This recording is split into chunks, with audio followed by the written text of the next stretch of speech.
Hey, what is going on, everybody? Welcome back to Halfback Dynasty. My name is Brendan. We are joined today with our co-host Tyler, the legendary Gator Sense. Tyler, how the heck you feeling, my man? Feeling good, Brendan. Having a little fun before the show. I might be legendary for a different reason now in your mind. Not got nothing to do with Dynasty, but that's why we're here, man. So I'm feeling good. How you feeling? I'm interested to hear about your basketball game. I'm interested to Hmm. hear about just how you're feeling about Dynasty after arguably the ugliest week one we've maybe ever been through.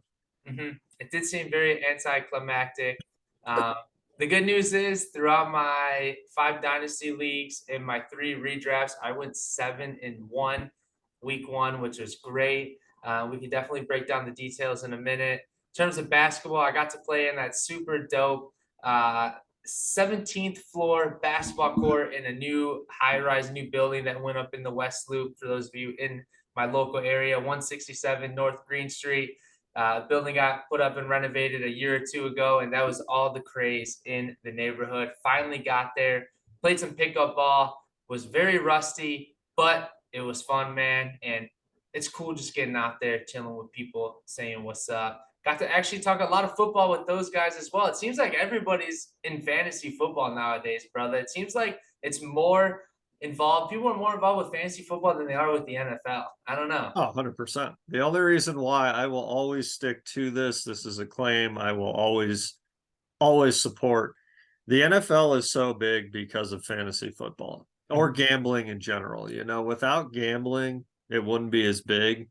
But good to hear you got out to the new place. The place looked awesome in pictures, man. Appreciate you sending that. And Absolutely. going 7-1, I'm not surprised because I was actually going back through our previous episodes. It wasn't that long ago that we did the Christmas special where you won 3 titles. So I'm not surprised by the 7-1 start. So Hey, I might have to bring the Hennessy back out, brother. oh man, that episode, you were just getting down. Hey, you got to show out and turn up, you know? Absolutely. So cool, man. Yeah. Seems like a while ago now? Isn't that crazy? That was about, I think that was about 3 seasons ago. Yeah. Yeah. Yeah, but that's why you play, man. I mean, fantasy football is brutal in a lot of sense because you got great teams year round, and then you choke, and then maybe some seasons your teams aren't the best, but then you somehow make a run. That's the definition of gambling, and I think it keeps us all on edge. And at the end of the day, it's a passion, and most importantly, you get to play with multiple groups of people that all share the same passion and joy, and maybe you get to talk a little bit of friendly smack. Just Right. like if you somehow get somebody to trade you Kenny Galladay for Justin Jefferson, um, That's what you it's live for, man. That's what you live for. yeah. So I was thinking about this, brother, and I also traded you Garrett Wilson last year. I forgot what I think he gave me T Higgins and something else, bro. I can't remember what it was. Oh But yeah. I've learned. I can't Yeah. trade you young stud receivers anymore, brother. You just Hey got that man, prospect eye. You know ahead of the game before anyone else, man.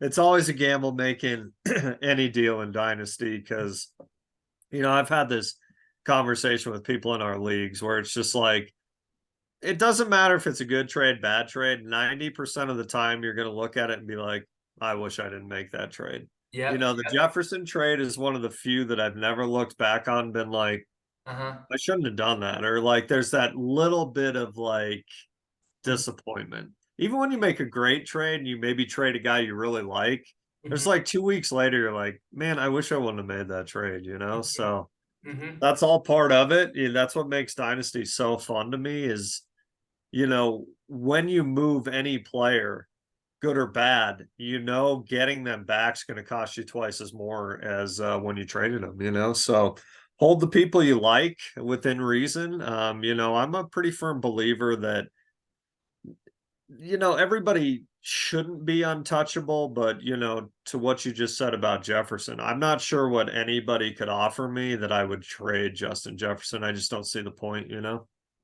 Full starting lineup potentially. Yeah, yeah, right. Picks on top. Yeah, I mean, even like Jamar Chase, I see a lot of things on DLF like Jefferson for Chase. Jefferson's better than Jamar Chase. I know a lot of people don't necessarily agree with that, but that is a factual statement in fantasy that Jefferson is better than Chase. So, It's absurd, but I would need at least a mid first on top of Chase to even consider moving Jefferson. I probably still wouldn't do it. I don't think I Not would. to say that not to say that Chase isn't fantastic and is gonna outscore Jefferson some weeks, but to me, Jefferson's just arguably the safest player in Dynasty. It's crazy. I actually think he's on a different level. Like, and not necessarily maturity personal wise, but maturity of understanding, like understanding of the game. He just seems on a whole nother level even than Chase in terms of Yeah, how he gets open and like, dude, he's almost a lock for like 130 yards a it's game. crazy. I mean, It's it's crazy. nuts. Like 10 plus targets, 130 yards a game, and like 1.5 touchdowns. I mean, he should have had a touchdown last night, which we spoke about pre-show. It's a dumb rule that they have in the NFL, but at the end of the day, like he's it, man. He is him. And going back to our trade, I know we spoke about it multiple times, and I think Galladay gave me 1 or 2 games that year, but I'm pretty sure I won it all. So at the end of the day, I'll be honest, I Yeah, don't even care. You play to win. I'm cool not winning another ship for maybe another, couple years. If I win sure. one out of every, 4 or 5 years, I'm cool with that. You play to win, you're not going to win them all. So, It's interesting you say that because I traded Pat Mahomes last year in the offseason, which mhm. is arguably the worst trade ever. As you well know, I was extremely high on Trey Lance. I traded Mahomes for Trey Lance, a first, and J.K. Dobbins. So as that has aged, arguably the worst trade maybe in fantasy history. But I had Trevor Lawrence and I won it last year. So my brother's making fun of me on the golf course. It's like, what do I care? I won a title. Never won a title with Mahomes. So after I traded him, I won it. Who cares? Yeah, the good news is you're never going to win a title with J.K. Dobbins now either. So No, no, no. The J.K. Dobbins it's tragic. ship Not has to laugh sailed, I at it. think. Not to laugh at it, but Yeah, just a brutal injury, man. I felt so bad for him as just like a human being. And it's like, I can't imagine what he was feeling that night. That it's just like, you worked so hard to get back from a brutal knee injury. And arguably, you had one where you were supposedly healthy game, and that's what happens. And I remember that play. I was watching it with Steph, and when he got up, you could see in his face through his helmet, it's like, oh, something's not right. Like, I think he knew right away. His face just kind of like went blank. Super sad. It's interesting. Like, you think about snapping an Achilles, how like horrendous that seems. But like he and Rodgers both were able to walk off and then get helped off. Like, what a bizarre injury. mhm. I think that as the years go on, you as a spectator and the players also, I think they recognize a lot more what type of injury they're suffering. Like, I know I'm sure Sure. there's a shock value, obviously, but it seems like they're well aware of what could have happened, like the worst case scenario, because when you see someone, basically, if it's a non contact injury or a light contact injury, that is substantially worse than a contact injury. For sure. And when someone tears an ACL, which is far too common in the NFL nowadays, they instantly grab the back of their knee, their Yep. hamstrings, and you just know, right? When Yeah, someone when someone pops their Achilles, Ugh. they have that look. Like I remember, on Monday night, Rodgers, like he stood up, but then he sat down.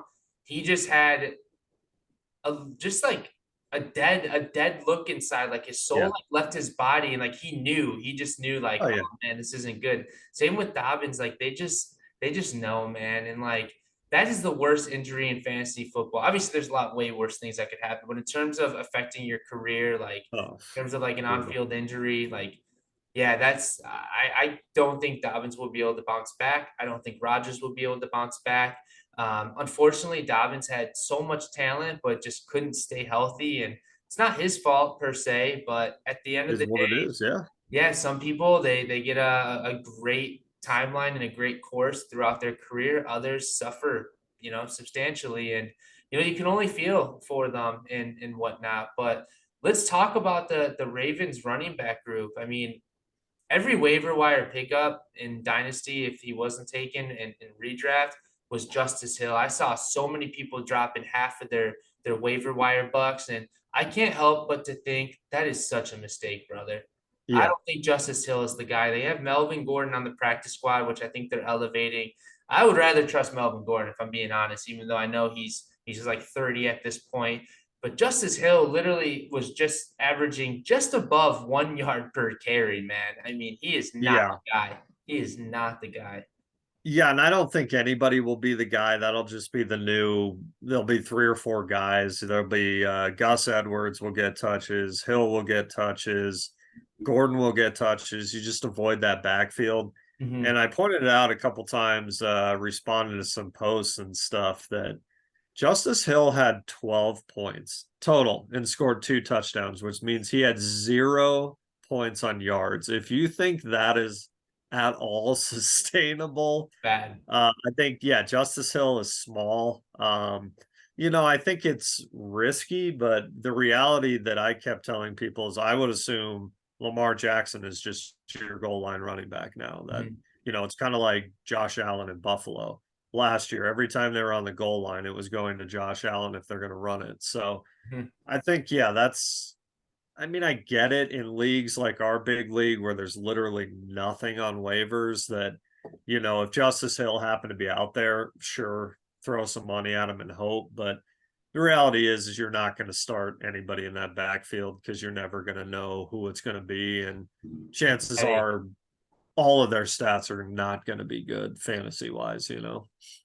so let's talk about receivers who are maybe a little bit older. The reason why this kind of segues into this conversation is because Odell Beckham on the Ravens had really OBJ had really no impact.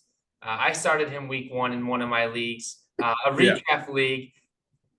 Had no expectations, but you got guys like him, Mike Evans, Keenan Allen, DeAndre Hopkins. I mean, the three latter people that I spoke of actually had pretty good games, and I actually have faith in them. I mean, they were getting targets. Evans, I'm pretty sure, had a touchdown. Is that where the value lies currently? Like those 30-year-olds, 28 to 30-year-old wide receivers, I mean, they're still doing it, brother, honestly. Yeah, I mean, it's really interesting because I literally just had this conversation the other night with somebody that, you're so accustomed to youth in Dynasty, youth, youth, youth. Mm-hmm. The reality is, I mean, you take out Jefferson, Chase, obviously younger players, Lamb. The best receivers in Dynasty football right now are Stephon Diggs, 28 or 29, and Tyreek Hill, who's 29. Mm-hmm. You know, you go back a couple of years. DeAndre Hopkins at 28 was great. Devontae Adams, I think, is 30. He's fantastic. Same with running backs. I mean, CMC is 27. That is over the hill for a running back. He's still the best running back in fantasy football. And I get the value is not the same, but to your point, I think if you're looking for an older receiver cost wise, there is no better receiver to get as a contender than Keenan Allen. He doesn't rely on speed, so he will always stay relevant because he picks up, he's 10 catches for 90 yards or whatever. His stats are not going to explode off the scene, but you could move probably a mid-second for Keenan Allen because most people just, I don't want Keenan Allen anymore. Mike Evans was that to an extent. Obviously, Mike Evans is arguably the most consistent receiver we've maybe ever seen. I think he has 8 or 9 1,000 yard seasons in a row, all of his seasons. It's crazy. Yeah, but like his stats now as he's aged are very misleading. Like he had that one game where he had literally 49 points in the fantasy final. Mm. Other than that, he was at 3, 4, 6, like he's always there at the end of the year Short overall. yard touchdowns though too. He had a lot of Yeah, short yardage touchdown catches. agreed. But I think Allen gives you that consistency week in, week out that he's going to be between 8 and 18. Mm-hmm. Mike Evans could be a 3 or 42. Hey, I don't mind the So 42, brother. I don't yeah, mind the exactly. 42 But at it's those all. other ones mixed in. But yeah, I do think it goes against everything you're taught in Dynasty. Mm-hmm. But the older players, good older players. They don't even have to be great, but good older players are much safer Mhm. if you're really looking to maybe push for a title. I think there's different ways you could be building for years out, or maybe you just want to have a young team. I can understand that too, that like I'm just sick of seeing Mike Evans on my team. I don't want Kamara, guys like that you're just over. But um I think the best way, it's taken me years and years, is a nice mix of youth and vets that are productive. Mhm. I think a lot of people are so focused on having the young studs, and Oh, for sure. I'm sure we've spoken about this throughout the last 3 4 years since we've been doing this. Just people are so concerned about having the young studs that they'll automatically rule out these older guys because the age cliff is there or they're reaching the edge, and that's very true. But I mean, let's look at week one right now. Keenan Allen had 6 receptions on 9 targets for 76 yards. I mean, I'll take that any day of the week as a flex receiver. Let's go down to Mike Evans. I mean, Mike Evans himself had 6 receptions on 10 targets, 66 yards, and a teeter.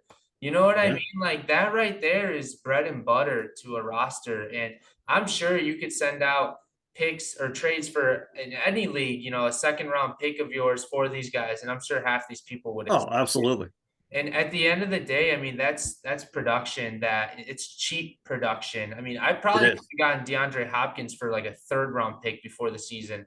And even him, he got great work with Ryan Tannehill at quarterback. I mean, Yeah. Ryan Tannehill looks awful, but the Yeah. point is these guys are there, and I'm not trying to say they're QB proof, but talent overrides a lot of situation, and those really talented guys can go a little bit longer, especially at the wide receiver position. So I'm a big fan. I think they'll be serviceable. Let's talk about a stud wide receiver who's a little bit younger. Saw some reports coming out.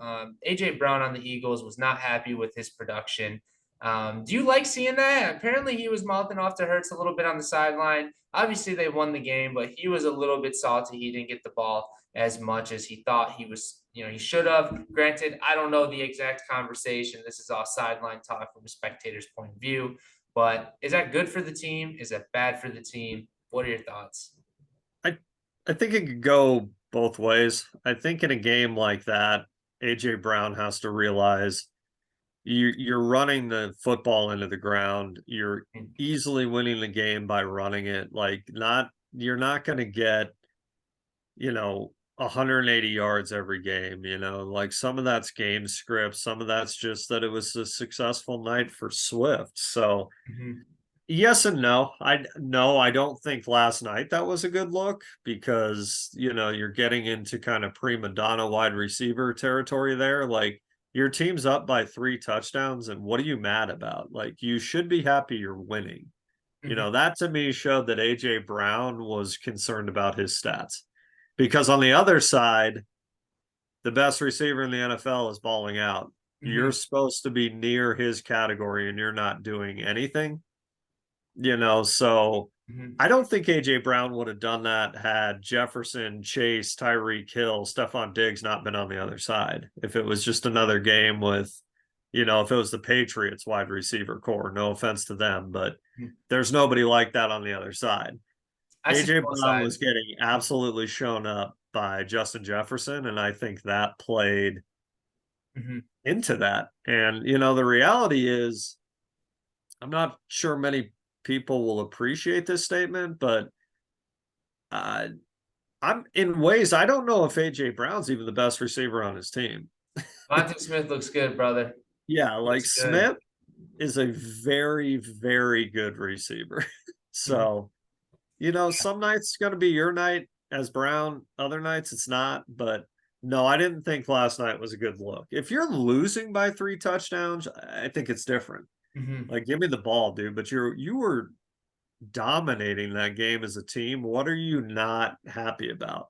That's why, to me, it seemed like he was upset that Justin Jefferson was being Justin Jefferson and AJ Brown wasn't doing anything. Mhm. And to make matters worse, Smith was having a huge night. Yeah. So, I see both sides. I definitely see both sides too in a way that he should be happy his team is winning. You know, you're there to win, honestly. Yeah, However the team uses you, you're there to win. Now, I'm sure they could have potentially gained more yardage or maybe even, had a better score if they would have tried to utilize him a little bit more. But at the end of sure. the day, whatever happened is what happened. The offense ran the offense and they won based off how they won. So, you know what? I'd be content with the win and be happy for the offense and the defense as a whole, that Yeah, you pulled through and you beat a good team with a high-powered offense. I mean, Kirk Cousins had a great game. He's not the one to blame, in my opinion. But he threw what 3 or 4 touchdowns. I mean, that's nothing to yeah, fret about in the sense of like on the Viking side. But on the Eagles side, I'd look at that as we just beat a pretty good team that had a great offense. Whether or not I got the ball 4 times, 10 times, 1 touchdown, 0 touchdowns. So that's very interesting. I think AJ Brown will bounce back no matter what. I mean, he's a yeah, and guy to own like, on your roster.